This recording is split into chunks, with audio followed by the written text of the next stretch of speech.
اور یہ حکایت نمبر 15 ہے۔ اس میں بیان کرتے ہیں کہ مصنف صاحب اپنے ایک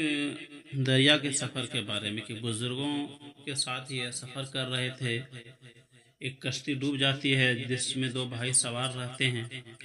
تو ان دونوں میں سے بچانے کے لیے کہا جاتا ہے تو ملح صرف ایک کو بچاتا ہے۔ وجہ کیا ہے آگے دیکھیے، سماعت فرمائیے۔ با طائفه بزرگاں در کشتی نشستہ بودم، با طائفه بزرگاں بزرگوں کی جماعت کے ساتھ، در کشتی در کشتی بھی کہہ سکتے ہیں، کشتی میں نشستہ بودم میں بیٹھا ہوا تھا، زورتے در پائیما زورتے میں چھوٹی کشتی، در پائیما ہمارے پیچھے، غرق شد ڈوب گئی، ہمارے پیچھے ایک چھوٹی کشتی ڈوب گئی، یعنی ہم جس کشتی میں تھے اس کے پیچھے ایک اور کشتی آ رہی تھی، وہ چھوٹی تھی، وہ کیا ہو گئی، وہ ڈوب گئی۔ دو برادر در گردابے افتادن، اس کشتی میں کیا دو بھائی تھے، در گردابے جو آفتابے میں گر پڑے،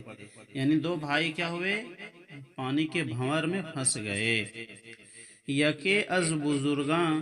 ملاح را گفت، یکے از بزرگاں بزرگوں میں سے ایک، یعنی ایک بزرگ نے ملاح را گفت ملاح سے کہا، یعنی جو کشتی چلا رہا تھا،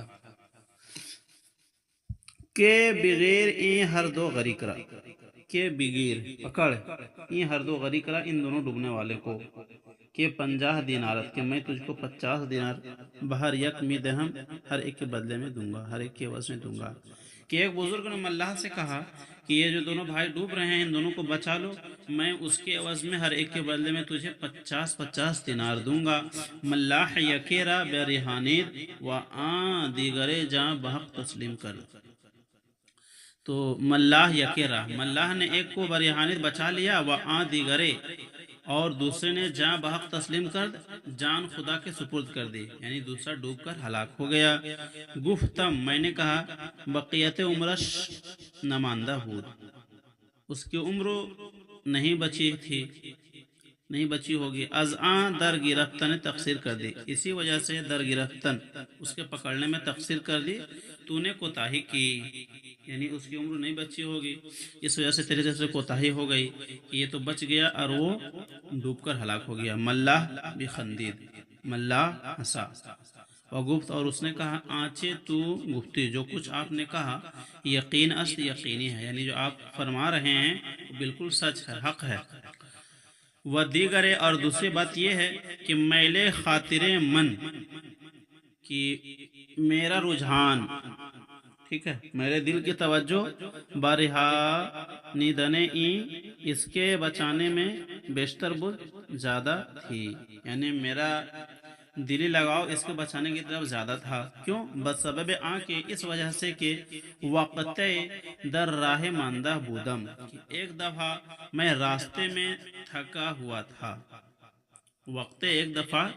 در راہ میں ایک راستے میں ماندہ بودم تھکا ہوا تھا، این مرا برشتر خود نشاندہ، تو اس شخص نے مرا مجھ کو برشتر خود اپنے اونٹ پر نشاندہ بیٹھا لیا تھا، جب میں تھک کر کے چور ہو گیا تو کیا کیا، اس نے اپنے اونٹ پر مجھے بیٹھا لیا، چلتے چلتے تھک گیا تھا۔ واز دستے آن اور اس کے ہاتھ سے، دیگر یعنی جو شخص ڈوب گیا، جو بھائی ڈوب گیا اس کے بارے میں بتا رہا ہے کہ از دستے آن دیگر، اور اس دوسرے شخص کے ہاتھ سے، تازیانئے خوردہ بودم، میں نے کوڑے کھائے تھے، یعنی کوئی بات ہو گئی ہوگی تو اس نے کیا ہے، اس کی مدد تو نہیں کی بلکہ الٹا اس کو کوڑے سے پٹائی کر دی تھی۔ گفتم میں نے کہا، خدائے تعالی راست گفت، اللہ تعالیٰ نے حق فرمایا ہے کہ ہر کے کار نیک کر، کیا اللہ تعالیٰ کا ارشاد ہے کہ من عمل صالحا فلنفسہ ومن اساء فعلیہا، اسی کا یہ فارسی میں ترجمہ ہے کہ ہر کے کار نیک کرد، کہ جس نے اچھا کام کیا برائے نفع ذات او است، اس نے اپنے ذات کے فائدے کے لیے کیا، وہ ہر کے کار بد کرد، اور جس نے برا کام کیا، وہ ہر کے جس نے کار بد کر برا کیا، وبالش برو است، تو اس کا وبال اسی کے اوپر ہے۔ قطعہ میں دیکھیے، تاتوانی درون کس مخراش، تاتوانی جہاں تک تو اسے ہو، درون کس مخراش، کسی کا دل زخمی مت کر، کسی کا دل زخمی مت کر، خراشیدن سے زخمی کرنا، درون کس دل، کاندری راہ خارہ باشد کیونکہ اندری راہ اس راستے میں خارہ باشد